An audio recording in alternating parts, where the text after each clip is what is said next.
देखिए, जिन्ना जी की अगर बात की जाए तो जिन्ना को अखिलेश यादव जी नहीं लेके आए, इनको पहले लाल कृष्ण आडवाणी लेके आए थे जब पाकिस्तान गए थे, और वहाँ जाके उनकी मज़ार पे उन्होंने चादर भी चढ़ाई थी। अब हालांकि ये बात अलग है कि भारतीय जनता पार्टी उसको देखता है अलग नज़रिए से और इस बयान को देख रहा है अलग नज़रिए से, और ये भारतीय जनता पार्टी की चाल है, साजिश है। ये कुल मिला जुला के इस चुनाव को भी सांप्रदायिक रंग देना चाह रहे हैं, हिंदू मुस्लिम का रंग देना चाह रहे हैं, हिंदुस्तान पाकिस्तान का रंग देना चाह रहे हैं। जो अखिलेश जी ने बयान दिया था उस बयान को पूरी तरीके से समझना चाहिए था कि आज़ादी के आंदोलन में उन्होंने बताया तब भारत और पाकिस्तान के टुकड़े नहीं हुए थे कि भाई जिन्ना साहब का भी आज़ादी के आंदोलन में पूरा योगदान रहा है। ये बात अलग थी कि जिन्ना साहब देश को टू नेशन पॉलिसी को फॉलो करते हैं, तो इस वजह से मैं उनकी विचारधारा को नहीं मानता हूँ, लेकिन उनके योगदान को आप नहीं नकार सकते। तो बीजेपी ने तो मुद्दा बना दिया है पूरा। नहीं, बीजेपी का तो काम है, बीजेपी तो चाहती है, क्योंकि जिस मुद्दे पे बीजेपी इस समय घिरी हुई है, बीजेपी इस समय आपका जो है विकास का मुद्दा ले लो, महंगाई का मुद्दा ले लो, भ्रष्टाचार का मुद्दा ले लो, और चाहे बेरोजगारी का मुद्दा ले लो, इन सब पे बीजेपी चारों तरफ से घिरी हुई है। तो बीजेपी को तो ऐसा मुद्दा चाहिए, और बीजेपी चाह रही है कि जो इस चुनाव को फिर से सांप्रदायिक रंग दिया जाए, जिस तरीके से ये 2014 में, 2017 में और 2019 के चुनाव में ये काम करते रहे। 2019 का 17 का जो चुनाव देखा जाए तो 17 का चुनाव इन्होंने शमशान कब्रिस्तान पे लड़ा, 19 का चुनाव इन्होंने पुलवामा पे लड़ा, और 14 का जो चुनाव था वो इन्होंने मुजफ्फरनगर के जो दंगे हुए थे उन पे चुनाव लड़ा था। और इस बार भी ये उसी रास्ते पे जाने की कोशिश कर रहे हैं, लेकिन जनता इन चीज़ों को बहुत अच्छे तरीके से समझ रही है, विपक्ष के सारे नेता इन चीज़ों को अच्छे से समझ रहे हैं, किसान भी इन चीज़ों को अच्छे से समझ रहे हैं। तो मुझे नहीं लगता कि बीजेपी के जो ये मुद्दे बार बार जो लाना चाह रही है तो ये मुद्दे काम करेंगे, क्योंकि इससे पहले भी इन्होंने कई बार हिंदू मुस्लिम दंगे कराने की कोशिश की, लखीमपुर खीरी में हिंदू सिख सांप्रदायिक दंगा कराने की कोशिश की। आपने सिंगू बॉर्डर पे देखा, जो सिंगू बॉर्डर पे जो घटना हुई तो उसमें भी कहीं ना कहीं बीजेपी और आरएसएस के लोगों का हाथ था। तो कुल मिला जुला के अगर देखा जाए तो भारतीय जनता पार्टी चुनाव का जो माहौल है, माहौल को खराब करने की कोशिश कर रही है। आपको नहीं लगता अखिलेश का प्रेम जिन्ना के लिए इसलिए जाएगा कि मुस्लिम वोटर हमारी तरफ प्रभावित हो जाए? भाई ये तो देखने का नजरिया है, आपको अगर मुस्लिम प्रेम दिख रहा है तो भाई आपका अपना नजरिया है। वैसे मेरे हिसाब से तो उन्होंने कोई गलत बयान नहीं दिया। उन्होंने, आप ये देखो ना, वल्लभ भाई पटेल, सरदार वल्लभ भाई पटेल का भी नाम लिया उन्होंने, नेहरू जी का भी नाम लिया, भगत सिंह का भी नाम लिया, और उन्होंने गांधी जी का भी नाम लिया। मोहम्मद शमी पर कोई बयान नहीं आया अखिलेश यादव का? अब मोहम्मद शमी पे बाकी लोग बयान दे रहे हैं, बाकी लोग कौन दे रहा? अखिलेश भाई देना चाहिए ना? सभी लोग बयान दे रहे हैं। अब हो सकता है मीडिया ने मोहम्मद शमी वाला बयान, हो सकता है अखिलेश जी का बयान ना देखा, सवाल ना किया हो मोहम्मद शमी पे। डॉक्टर साहब, जी, आपने एक चीज़ कही कि आज़ादी के लिए उनका योगदान जो है जिन्ना का, उसको हम भुला नहीं सकते, याद रखा जाएगा। वैसे ही सावरकर, जिसको बीजेपी आइडियोलॉजी के लोग जो है उनको वीर सावरकर कहते हैं, वो भी शुरुआत में जो है आज़ादी के लिए लड़े थे। भाई देखिए, अगर सावरकर, देखिए सावरकर की बात की जाए तो सावरकर तब तक ठीक थे जब तक उन्होंने अंग्रेजों से लिखित में माफ़ी नहीं मांगी और अंग्रेजों से पेंशन नहीं ली। अगर ये काला पानी की सज़ा पूरी करते तो आज वो भी वीर होते, वो माफ़ी वीर नहीं होते। जिन्ना कैसे है? जिन्ना का क्या मतलब है जी? हाँ, नहीं, जिन्ना का ये है कि जिन्ना ने देश को आजाद कराने में भूमिका निभाई थी। आजाद कराने में तो वीर की भी, सावरकर की कोई योगदान नहीं रहा। अच्छा सावरकर ने अंग्रेजों से बकायदा पेंशन ली और सावरकर ने अंग्रेजों की मुखबरी की है। और पैसे और जो पेंशन मिली है वो केवल इसलिए मिली है क्योंकि ये स्वतंत्रता संग्राम के सेनानी थे हमारे, जो हमारे फ्रीडम फाइटर्स थे, इनके लिए मुखबरी का काम करते थे बीजेपी और आरएसएस और हिंदू महासभा के लोग। और इसी तरीके का जो काम था वो मुस्लिम लीग के साथ मिलकर हिंदू महासभा ने जब कांग्रेस के खिलाफ इलेक्शन लड़ा था तो उस टाइप में भी ये जो मूवमेंट चलाया था, तो तब से सावरकर का जो रास्ता है वो अलग हो गया।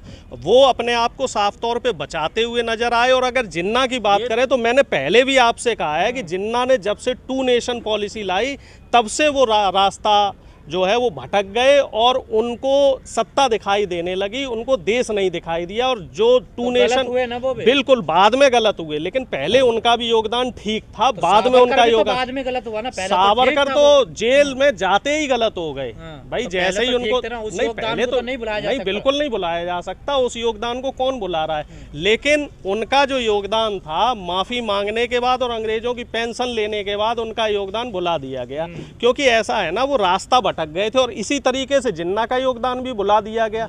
और दूसरी बात अगर हम करें तो भारतीय जनता पार्टी के जो एजेंडे हैं उनमें हम लोगों को नहीं फंसना चाहिए, क्योंकि भारतीय जनता पार्टी हमेशा आपसे इतिहास की बात करेगी।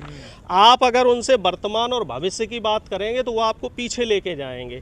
वो चाहते हैं कि देश का जो युवा है वो भविष्य की बात ना करे, बेहतर रोजगार की बात ना करे, बेहतर शिक्षा की बात ना करे, बेहतर चिकित्सा की बात ना करे। वो किसकी बात करे? वो घुमा फिरा के हिंदू मुस्लिम की बात करे, हिंदुस्तान पाकिस्तान की बात करे। रोजगार की बात युवा कहाँ शिक्षा युवा रोजगार की और शिक्षा की बात कर रहा है। और जब वो आंदोलन करता, ऐसी बात करता तो स्थिति बनती देश में, आपको लगता? भाई इस समय जो स्थिति है वो ऐसी है कि युवाओं का जो भविष्य है वो अंधकार में है, क्योंकि इस सरकार ने कहीं का नहीं छोड़ा है। जो नई एजुकेशन पॉलिसी आई है, उस नई एजुकेशन पॉलिसी में भी साफ तौर पे युवाओं को नुकसान होगा। जो नई एजुकेशन पॉलिसी है, युवाओं को पता ही नहीं न्यू एजुकेशन पॉलिसी है क्या। तो इसमें देखिए ऐसा है ना, इसमें हमारे जो सरकार है, सरकार की खामी है, क्योंकि सरकार नहीं चाह रही है कि नई शिक्षा पॉलिसी जो है युवाओं को और जो हमारी आने वाली पीढ़ी है इसको समझ में आए।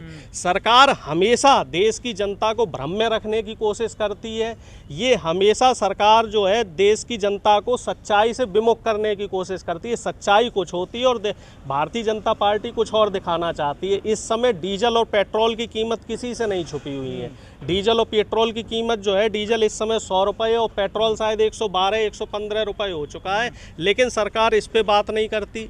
सरकार इस पे क्यों नहीं बात करना चाह रही? क्योंकि अगर सरकार डीजल, पेट्रोल और गैस की महंगाई पे बात करेगी तो सरकार गिरती हुई नजर आएगी। वो इसलिए गिरती हुई नजर आएगी क्योंकि सरकार ने व्यापारियों को 20 से 22%, जो बड़े बड़े बिजनेसमैन हैं जिन पे 30% सरकार टैक्स लेती है, उन पे 20 से 22% टैक्स की इन्होंने सब्सिडी दे दी है। इससे क्या हुआ है? सरकारी खजाना खाली हुआ है। और इस सरकारी खजाने को भरने के लिए इन्होंने आम आदमी की और गरीब की जेब को लूटने का काम किया है। जो हमारे ऊपर महंगाई लादी जा रही है वो साफ तौर से उस टैक्स की भरपाई के लिए लादी जा रही है। और इस सिर्फ डीजल और पेट्रोल से पिछले 5 साल में सरकार ने 12 लाख करोड़ रुपया वसूला है।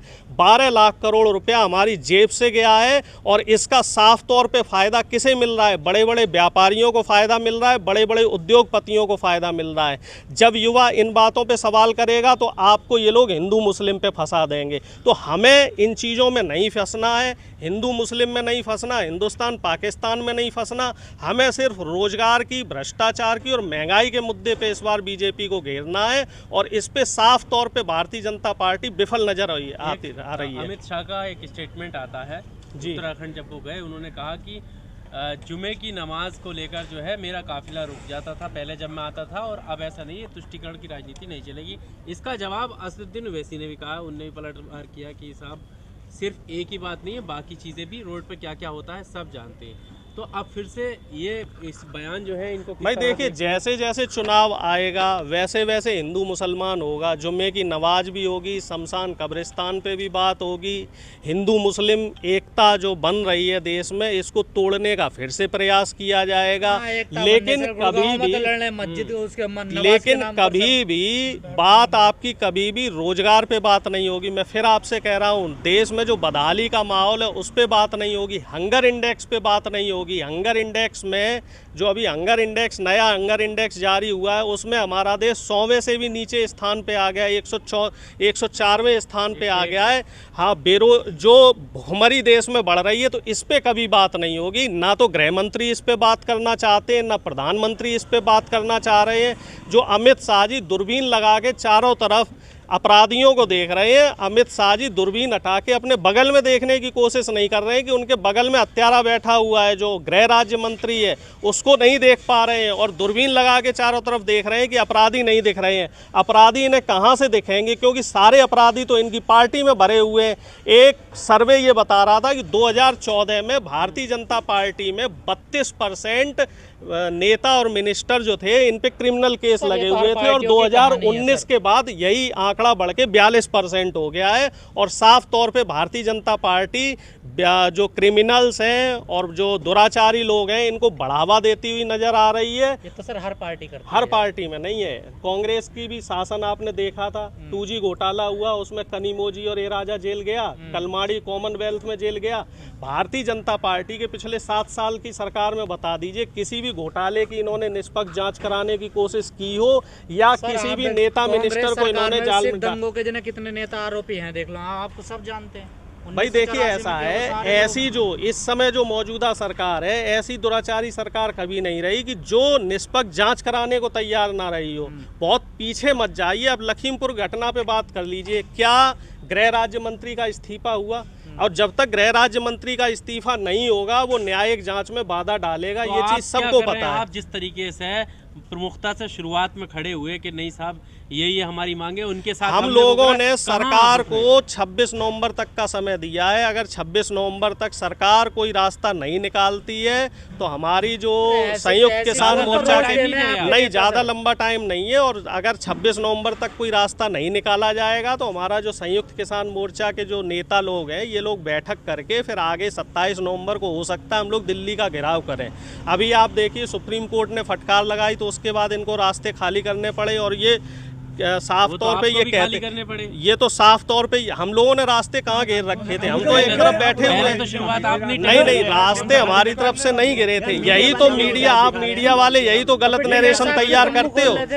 टिकैत साहब तंबू खोल के ये दिखा रहे थे कि रास्ता किसने बंद किया है। रास्ता सरकार की पुलिस ने बंद किया था, और ये चीज़ जब सुप्रीम कोर्ट ने संज्ञान लिया तब इस चीज़ पे कार्रवाई की गई। नहीं तो 1 साल से तो यही दिखाया जा रहा है कि किसानों ने रास्ते बंद कर रखे हैं, और किसानों की जिस तरीके से नेगेटिव पब्लिसिटी देश में की जा रही है वो मेरे ख्याल से मीडिया के चरित्र को साफ तौर पे दिखा रहा है कि जो इस टाइम पे मेन स्ट्रीम मीडिया है वो किस तरीके से पक्षपात का काम कर रही है।